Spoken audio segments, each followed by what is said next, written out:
Bayangkan, di malam pertama pernikahanmu, kamu menemukan sebuah rahasia besar tentang pasanganmu. Rahasia yang selama ini disembunyikan, hingga akhirnya terungkap di malam paling sakral itu. Kisah ini benar-benar terjadi, dan sempat viral di media sosial. Seperti apa kisahnya? Simak sampai akhir, karena ceritanya bakal bikin hati kamu tercabik. Assalamualaikum warahmatullahi wabarakatuh. Hai sahabat kisah nyata, semoga kalian selalu dalam lindungan Allah SWT. Jangan lupa untuk like, subscribe, dan aktifkan loncengnya, biar nggak ketinggalan kisah-kisah viral penuh pelajaran hidup berikutnya. Mudah-mudahan, dengan kisah ini kita bisa mengambil hikmah, dijauhkan dari pasangan yang berkhianat, dan diberikan jodoh terbaik yang membahagiakan dunia akhirat. Amin ya rabbal alamin. Sahabat kisah nyata, pernahkah kalian membayangkan, di saat hidup sedang sulit, tiba-tiba datang seseorang yang menawarkan segalanya? Uang, rumah, dan kemewahan, tapi dengan syarat yang tak pernah kalian duga. Inilah kisah nyata yang dialami oleh Dina, seorang gadis cantik, sederhana, dan berhijab dari sebuah kampung kecil di Jawa Tengah. Dina hidup berdua bersama ibunya, Bu Marni, di rumah kayu tua peninggalan almarhum ayahnya. Hidup mereka pas-pasan. Ibu Dina sudah bertahun-tahun sakit keras. Penyakit paru-paru kronis yang membuatnya harus bolak-balik ke rumah sakit. Sayangnya, biaya pengobatan itu terlalu mahal untuk Dina yang hanya bekerja sebagai penjaga warung kecil di pasar desa. Setiap malam, Dina duduk di sudut kamar sempitnya, memandangi ibunya yang terbaring lemah. Dalam doa, Dina selalu meminta satu hal. Ya Allah, beri aku rezeki yang cukup, agar aku bisa menyembuhkan ibuku. Tapi takdir berkata lain.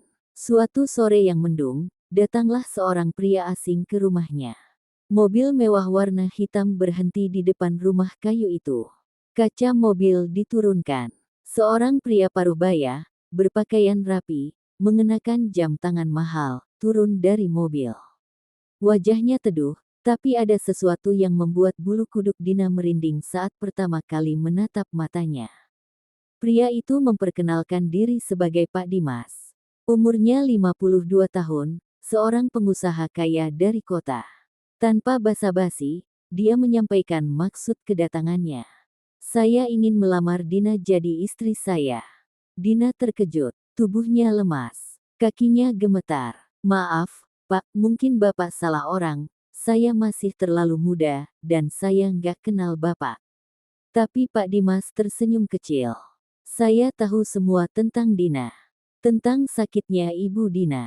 Saya ingin membantu. Saya akan tanggung semua biaya pengobatan, bahkan bangunkan rumah baru, asal Dina mau menikah dengan saya. Dina terdiam. Hatinya berdebar kencang. Di satu sisi, ia ingin menolak. Tapi melihat ibunya yang makin lemah di ranjang, ia tahu tak ada jalan lain. Bu Marni, yang mendengar pembicaraan itu, hanya bisa menangis. Nak, ibu rela kamu nikah sama siapapun, asal kamu bahagia, jangan korbankan hidupmu hanya demi ibu. Kata-kata itu justru membuat hati Dina makin perih. Malamnya, Dina duduk sendirian di teras rumah. Angin dingin menusuk kulit. Bulan purnama tampak pucat di langit. Suara anjing menggonggong di kejauhan. Dina memeluk dirinya sendiri, mencoba mengusir ketakutan yang menyergap. Di dalam hati, Dina terus bertanya, kenapa pria itu ingin menikahiku? Kenapa dia menawarkan semua kemewahan itu hanya untuk aku yang bukan siapa-siapa? Apa benar ini demi kebaikanku, atau ada sesuatu yang dia sembunyikan? Rasa takut menyelimuti pikirannya. Hatinya resah, tapi logika berkata ia tak punya pilihan. Dan malam itu, Dina memutuskan menerima lamaran Pak Dimas. Tak ada pesta tunangan, tak ada cincin di jari. Hanya janji di depan ibunya yang sakit, bahwa ia akan menikah dengan pria yang bahkan belum lama ia kenal. Sahabat kisah nyata, pernahkah kalian membayangkan, di saat hidup sedang sulit, tiba-tiba datang seseorang yang menawarkan segalanya. Uang, rumah, dan kemewahan, tapi dengan syarat yang tak pernah kalian duga. Inilah kisah nyata yang dialami oleh Dina, seorang gadis cantik, sederhana, dan berhijab dari sebuah kampung kecil di Jawa Tengah. Dina hidup berdua bersama ibunya, Bu Marni, di rumah kayu tua peninggalan almarhum ayahnya. Hidup mereka pas-pasan. Ibu Dina sudah bertahun-tahun sakit keras. Penyakit paru-paru kronis yang membuatnya harus bolak-balik ke rumah sakit. Sayangnya, biaya pengobatan itu terlalu mahal untuk Dina yang hanya bekerja sebagai penjaga warung kecil di pasar desa. Setiap malam, Dina duduk di sudut kamar sempitnya, memandangi ibunya yang terbaring lemah. Dalam doa, Dina selalu meminta satu hal. Ya Allah, beri aku rezeki yang cukup, agar aku bisa menyembuhkan ibuku. Tapi takdir berkata lain. Suatu sore yang mendung, datanglah seorang pria asing ke rumahnya. Mobil mewah warna hitam berhenti di depan rumah kayu itu. Kaca mobil diturunkan. Seorang pria parubaya, berpakaian rapi, mengenakan jam tangan mahal, turun dari mobil. Wajahnya teduh, tapi ada sesuatu yang membuat bulu kuduk Dina merinding saat pertama kali menatap matanya. Pria itu memperkenalkan diri sebagai Pak Dimas. Umurnya 52 tahun, seorang pengusaha kaya dari kota. Tanpa basa-basi, dia menyampaikan maksud kedatangannya. Saya ingin melamar Dina jadi istri saya. Dina terkejut, tubuhnya lemas, kakinya gemetar. Maaf, Pak, mungkin Bapak salah orang. Saya masih terlalu muda, dan saya nggak kenal Bapak. Tapi Pak Dimas tersenyum kecil. Saya tahu semua tentang Dina. Tentang sakitnya Ibu Dina. Saya ingin membantu. Saya akan tanggung semua biaya pengobatan, bahkan bangunkan rumah baru, asal Dina mau menikah dengan saya. Dina terdiam. Hatinya berdebar kencang. Di satu sisi, ia ingin menolak. Tapi melihat ibunya yang makin lemah di ranjang, ia tahu tak ada jalan lain. Bu Marni, yang mendengar pembicaraan itu, hanya bisa menangis. Nak, ibu rela kamu nikah sama siapapun, asal kamu bahagia, jangan korbankan hidupmu hanya demi ibu. Kata-kata itu justru membuat hati Dina makin perih. Malamnya, Dina duduk sendirian di teras rumah. Angin dingin menusuk kulit. Bulan purnama tampak pucat di langit. Suara anjing menggonggong di kejauhan. Dina memeluk dirinya sendiri, mencoba mengusir ketakutan yang menyergap. Di dalam hati, Dina terus bertanya, kenapa pria itu ingin menikahiku? Kenapa dia menawarkan semua kemewahan itu hanya untuk aku yang bukan siapa-siapa?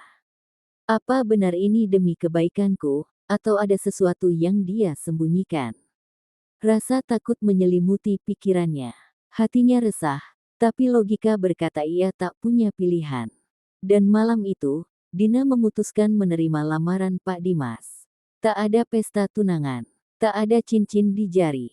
Hanya janji di depan ibunya yang sakit, bahwa ia akan menikah dengan pria yang bahkan belum lama ia kenal. Tanpa Dina tahu, malam pertama nanti bukanlah malam yang membahagiakan, melainkan awal dari sebuah kisah yang mengerikan. Tanpa Dina tahu, malam pertama nanti bukanlah malam yang membahagiakan, melainkan awal dari sebuah kisah yang mengerikan. Hari itu akhirnya tiba. Sejak pagi, rumah kecil Dina dipenuhi orang-orang kampung yang ingin melihat prosesi pernikahan gadis kampung sederhana dengan seorang pria kaya raya dari kota. Mobil-mobil mewah berjejer di depan gang sempit. Beberapa bodyguard berbadan besar berjaga di sekitar rumah. Orang-orang kampung berbisik pelan, tak percaya Dina akan menikah dengan pria setua itu. Ada yang iri, ada yang heran, tak sedikit pula yang mencibir. Masih muda kok mau sama orang tua? Pasti karena uangnya, bisik seorang ibu-ibu tetangga. Dina mendengarnya. Hatinya makin remuk. Ia berdiri di depan cermin, mengenakan gaun putih sederhana, wajahnya pucat. Mata sembab karena semalam tak bisa tidur. Setiap kali menatap pantulan dirinya di cermin, Dina merasa asing. Seakan-akan wanita di cermin itu bukan dirinya lagi. Di luar, iringan musik dangdut koplo menggema. Pak Dimas datang dengan setelan jas hitam mahal. Senyum tipis di wajahnya seolah menyembunyikan sesuatu. Tangannya dingin saat menyentuh tangan Dina di prosesi akad. Saya terima nikahnya Dina binti Marni dengan mas kawin tersebut, dibayar tunai. Semua saksi mengaminkan, tapi hati Dina seolah kosong. Saat pesta dimulai, gedung besar di kota dipenuhi tamu-tamu penting. Makanan mewah tersaji. Fotografer sibuk memotret. Dina duduk di pelaminan, tersenyum kaku di samping Pak Dimas yang tampak bangga. Tapi jauh di lubuk hatinya, Dina hanya ingin pulang, memeluk ibunya yang ditinggal di rumah karena tak kuat hadir. Setiap kilatan kamera seperti menambah sesak di dadanya. Di balik keramaian itu, Dina sempat melihat Pak Dimas berbisik dengan seorang pria berjubah gelap di pojokan ruangan. Wajah pria itu asing, sorot matanya tajam, membuat bulu kuduk Dina berdiri. Siapa dia? Kenapa mereka seperti membicarakan sesuatu dengan serius? Dina mencoba mengabaikan, tapi rasa takut semakin tak bisa ia tahan. Malamnya, usai pesta Dina dibawa ke rumah megah Pak Dimas di pinggiran kota. Rumah besar yang sunyi. Hanya ada suara detak jam tua dan derit angin yang menerpa jendela. Dina duduk di ranjang empuk, mengenakan mukena, membaca doa-doa yang diajarkan ibunya. Tangannya dingin, tubuhnya gemetar. Jam menunjukkan pukul 23.30. Hujan deras turun. Petir menyambar-nyambar di luar. Angin menerpa jendela kaca, menimbulkan suara gemeretak yang menakutkan. Tiba-tiba, Pak Dimas masuk ke kamar dengan wajah tegang. Wajahnya lebih pucat dari siang tadi. Ada keringat dingin di pelipisnya. Tanpa sepatah kata, ia mengunci pintu. Dina. Suaranya berat. Pandangannya tajam menatap Dina. Dina berusaha tenang, tapi jantungnya seperti mau meledak. Ia mundur pelan ke sudut kamar. Ya Allah, lindungi aku malam ini, bisiknya lirih. Pak Dimas duduk di ranjang. Tangannya bergetar. Pandangannya nanar. Aku harus bilang sesuatu, malam ini juga, sebelum terlambat. Dina menahan napas. Detik itu, ia tahu. Malam ini bukanlah malam pertama seperti pengantin lain. Malam ini adalah awal dari sesuatu yang lebih buruk dari yang pernah ia bayangkan. Hari-hari berikutnya aku menjalani rutinitas di kantor dengan perasaan campur aduk. Di satu sisi, aku masih penasaran tentang siapa sebenarnya Reno. Di sisi lain, aku mulai merasakan sesuatu yang tak pernah kusangka datang dari seorang pria seperti dia. Semua berawal dari kejadian sore itu. Aku ingat betul, hari itu hujan deras mengguyur Jakarta. Proyek-proyek kami di kawasan BSD dan Serpong sebagian besar berhenti sementara. Aku lembur lagi di kantor karena ada laporan proyek yang harus selesai malam itu juga. Waktu sudah hampir menunjukkan pukul 9 malam. Kantor mulai sepi, hanya beberapa lampu saja yang masih menyala. Aku duduk di ruangan sambil menatap layar laptop, tapi kepala terasa berat. Pandanganku mulai kabur, tubuhku menggigil, tenggorokan kering. Aku tak tahu pasti kapan aku mulai limbung, yang jelas saat itu pandanganku gelap. Aku sadar saat sudah berada di kursi belakang mobil. Tubuhku bersandar, suara hujan di luar terdengar samar-samar. Di kursi depan, Reno menyetir sambil sesekali menoleh ke belakang memastikan aku baik-baik saja. Aku, kenapa? Tanyaku pelan. Reno menoleh cepat, ekspresinya cemas. Ibu pingsan di ruangannya. Saya temukan pas mau ambil file. Saya bawa ke klinik dulu ya, ucapnya. Aku terlalu lemah untuk menolak.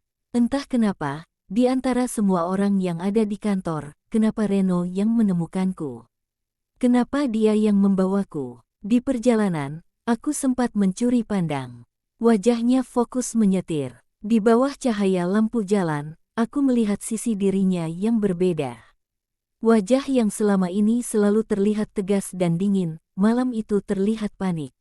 Jemarinya menggenggam setir erat, sesekali mengetukkan jarinya ke dashboard seperti sedang menahan sesuatu.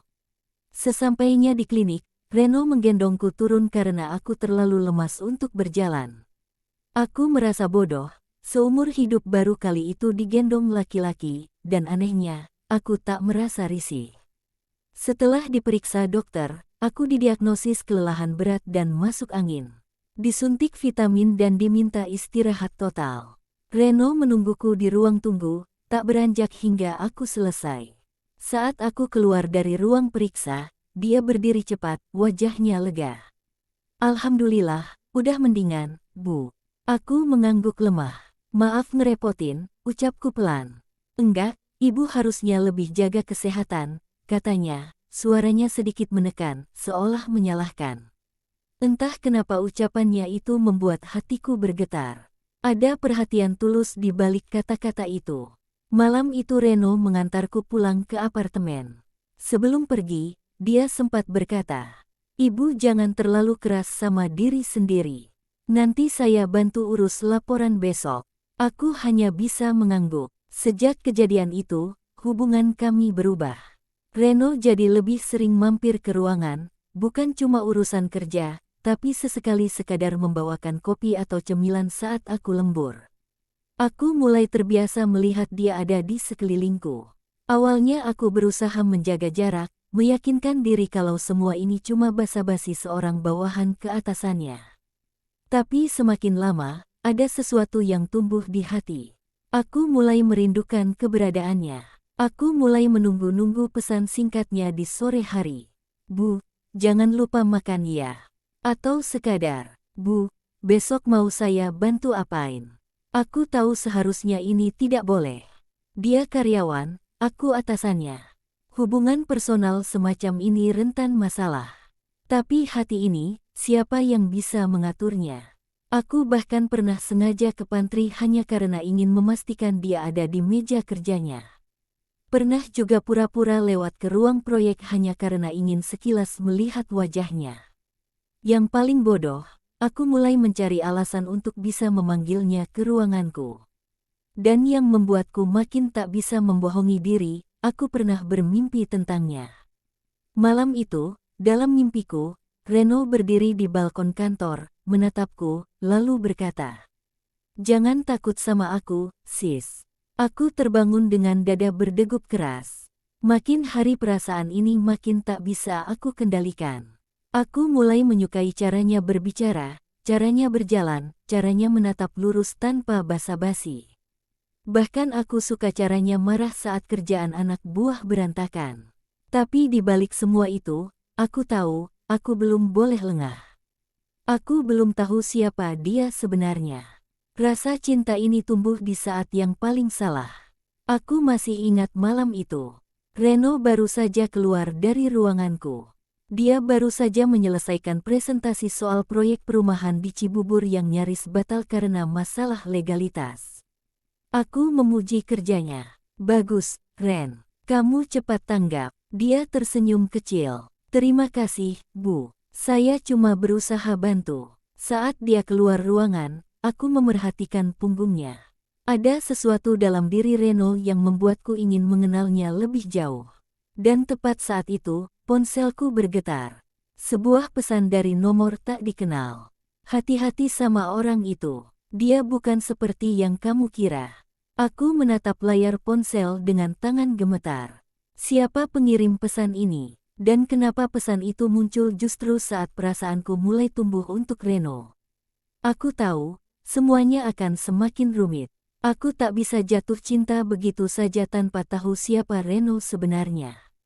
Aku harus cari tahu. Dan dalam hati aku bersumpah, apapun yang terjadi, aku akan membongkar siapa dia sebelum perasaan ini membuatku benar-benar jatuh terlalu dalam. Sejak malam pesan misterius itu, aku hampir tak bisa tidur.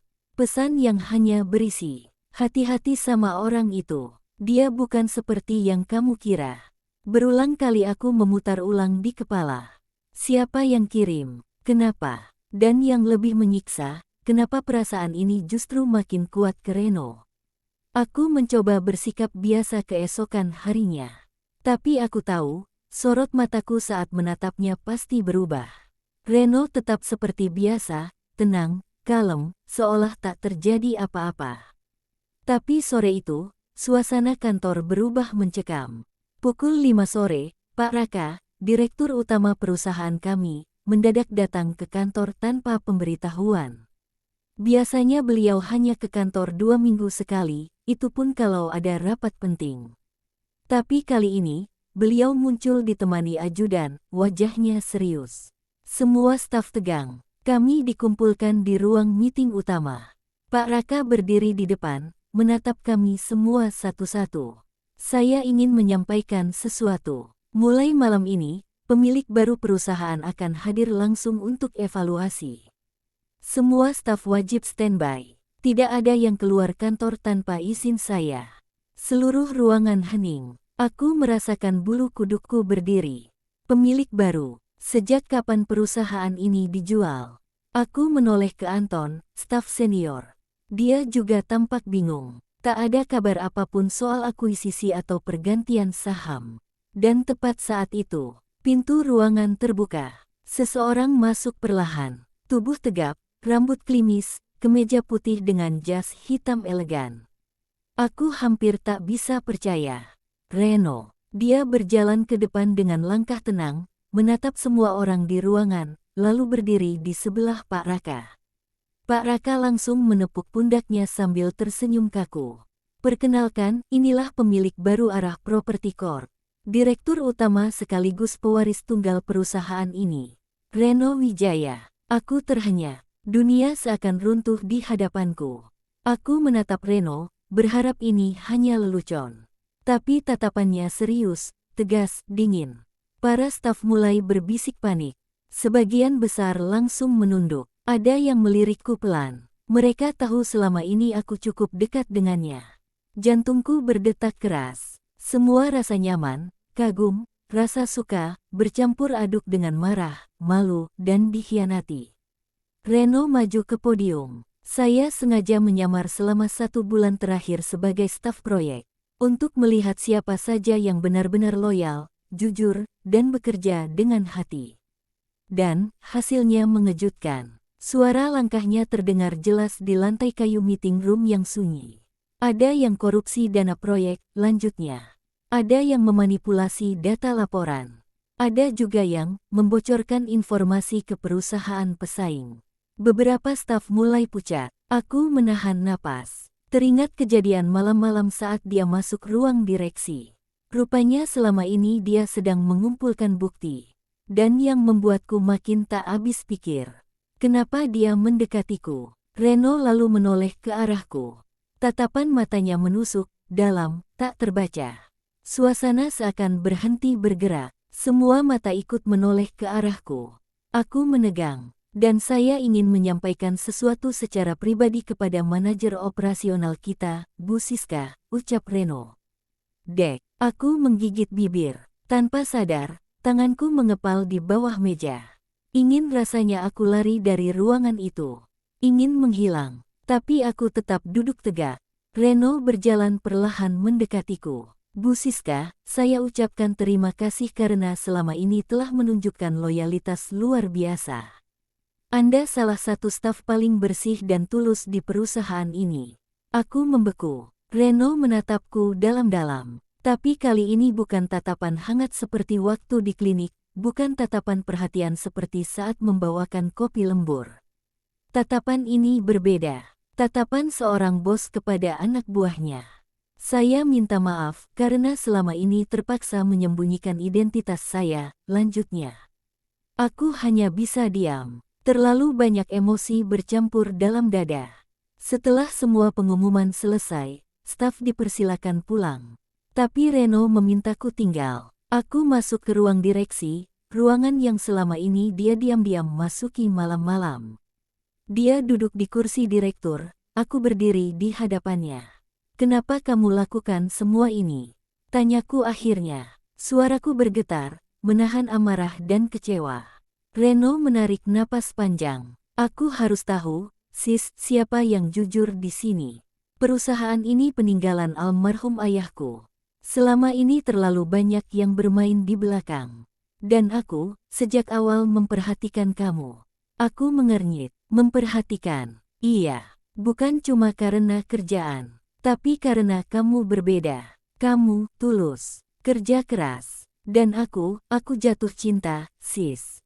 Aku menggeleng. Kamu pikir, aku bakal percaya setelah semua kebohongan ini? Setelah kamu pura-pura jadi bawahan. Nemenin aku, peduliin aku, pura-pura khawatir pas aku sakit, semua itu sandiwara.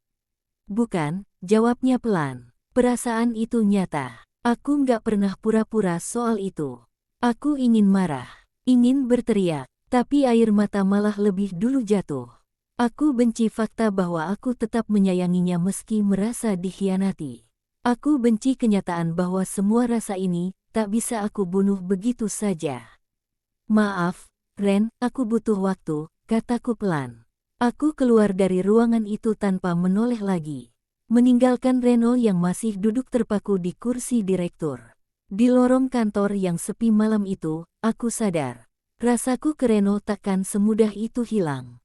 Tapi aku juga tak bisa begitu saja percaya. Dan satu hal yang aku tahu, malam itu adalah awal dari segalanya. Rahasia telah terbongkar, tapi luka di hati ini baru saja dimulai. Aku berjalan cepat di lorong kantor yang sepi malam itu. Lampu-lampu mulai redup, hanya cahaya putih pucat dari emergency light yang menemani langkahku. Suara langkah sepatuku memantul di dinding, beradu dengan denting-detik jam dinding di sudut ruangan. Jantungku masih berdegup tak karuan. Kepalaku panas, dadaku sesak, mataku basah. Aku tak tahu perasaan macam apa yang sedang menguasai diri ini. Marah, kecewa, atau masih cinta, entahlah. Di sepanjang lorong, bayang-bayang percakapan tadi terus terngiang di kepalaku. Aku jatuh cinta, sis. Perasaan itu nyata. Kenapa? Kenapa harus dia? Kenapa harus sekarang? Aku benci diriku sendiri. Benci karena hatiku masih berdebar setiap kali mengingat tatapannya. Benci karena di balik rasa kecewa, aku masih ingin dia mengejarku. Langkahku terhenti saat sampai di lobi. Hujan masih deras di luar. Gemuruh petir menyambar. Kilatan cahayanya sesekali menerangi kaca bening gedung. Aku bersandar di dinding, mencoba mengatur napas. Sial, kenapa semua ini harus serumit ini? Dan saat itulah, suara langkah kaki menyusul dari belakang. Langkah berat, teratur. Suara pantulan sepatunya di lantai koridor terdengar jelas di telingaku. Aku menutup mata, berharap itu bukan dia. Tapi suara itu makin dekat. Dan benar saja, Siska. Suara berat itu memanggilku dari belakang.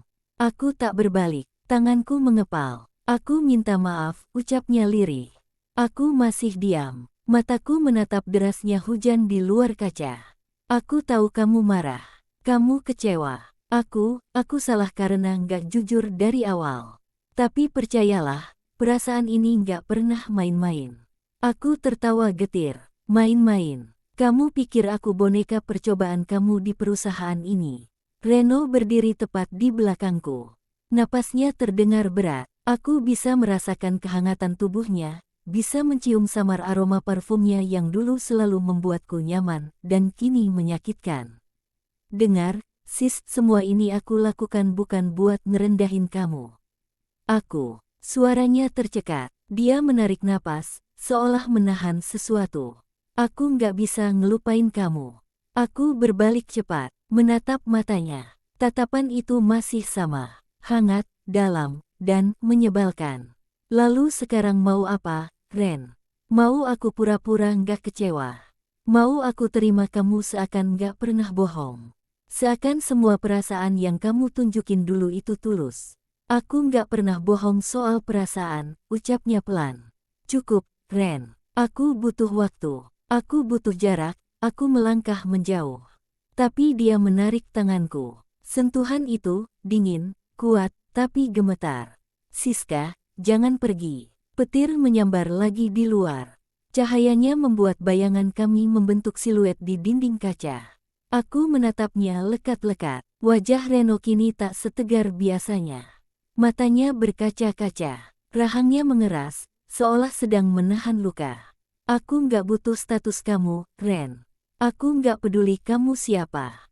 Aku cuma pengen kejujuran. Dan kamu nggak ngasih itu. Aku menarik tanganku, melangkah cepat ke pintu lobi. Tapi langkahku kembali terhenti saat dia berkata pelan. Aku pernah hampir kehilangan semua orang yang aku sayang, jangan jadi satu lagi, sis.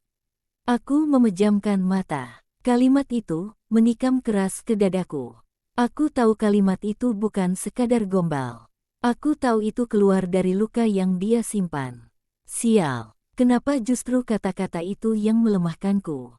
Aku menoleh pelan, dan di sana, Reno berdiri, bahunya turun, wajahnya seakan menyerah. Hujan makin deras. Aku menarik napas panjang. Aku berjalan keluar lobi tanpa berkata apa-apa. Setiap tetesan hujan yang jatuh ke tubuhku malam itu seakan menamparkan semua ego dan rasa sakit di dadaku. Di dalam hati aku tahu, aku masih mencintainya. Terlalu dalam, terlalu sulit untuk aku bunuh. Tapi aku juga tahu, harga diri ini belum bisa aku buang. Aku harus menahan diri. Karena kali ini, cinta saja tidak cukup. Malam yang panjang itu akhirnya beranjak menuju subuh. Hujan mulai reda, menyisakan gemericik air di ujung genting dan aroma tanah basah yang menusuk hidung. Langit masih kelabu, tapi tanda-tanda pagi mulai tampak. Dina masih terjaga. Mukena putihnya belum dilepas sejak salat tahajud tadi. Matanya sembab, wajahnya pucat, tapi hati kecilnya mulai menemukan sedikit ketenangan. Di sudut ruangan, Pak Dimas terlelap dalam posisi duduk bersandar di kursi kayu dekat jendela. Wajahnya tampak lelah, nafasnya berat, namun sedikit lebih tenang daripada tadi malam. Azan subuh berkumandang pelan dari musola kampung di kejauhan.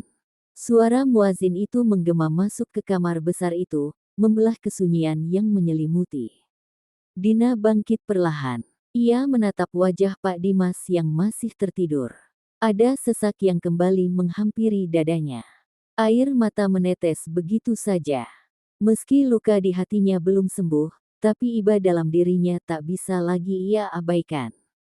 Mas, ayo salat subuh dulu, bisik Dina pelan, menggoyangkan bahu Pak Dimas. Tak ada jawaban. Dina merasa aneh. Ia mengguncang bahu Pak Dimas sedikit lebih keras. Mas Dimas, ayo, Mas. Tetap tak ada reaksi. Nafas Pak Dimas yang berat sejak tadi malam, kini sudah tak terdengar. Wajahnya pucat, tapi tampak tenang. Seperti orang yang sedang tidur dalam damai. Dina panik. Ia memegang pergelangan tangan Pak Dimas, mencari denyut nadi. Hatinya langsung terasa seperti diremas. Kosong. Mas Dimas, astagfirullah, Mas, bangun, Mas, jangan kayak gini, Mas. Dina mengguncang tubuh suaminya, suaranya mulai histeris. Air matanya pecah, seluruh tubuhnya gemetar. Namun Pak Dimas tetap diam. Wajahnya tetap tenang, bibirnya sedikit terbuka, seolah sedang tersenyum dalam tidurnya. Dina tahu, saat itu juga, suaminya sudah pergi. Tangisan Dina pecah. Ia bersimpuh di hadapan jenazah suaminya. Tangannya menggenggam erat tangan Pak Dimas yang dingin. Kenapa, Mas? Baru semalam kita bicara, baru semalam Mas janji nggak akan bohong lagi, kenapa nggak nunggu sebentar aja, kenapa, Mas? Suaranya parau. Isaknya menggema di ruangan itu, hanya bersahut dengan suara azan subuh yang masih bersisa di kejauhan. Dina menangis lama. Lalu setelah tangisnya mulai mereda, ia beristighfar pelan. Dengan tangan gemetar, ia melepas mukena, lalu mengambil air wudhu. Di depan jasad suaminya, Dina salat subuh. Dalam sujudnya yang panjang, Dina memohon kekuatan. Ya Allah, aku ridho, aku ikhlas, terimalah dia dalam keadaan baik, ampuni segala dosanya, dan kuatkan aku menjalani hidup tanpanya.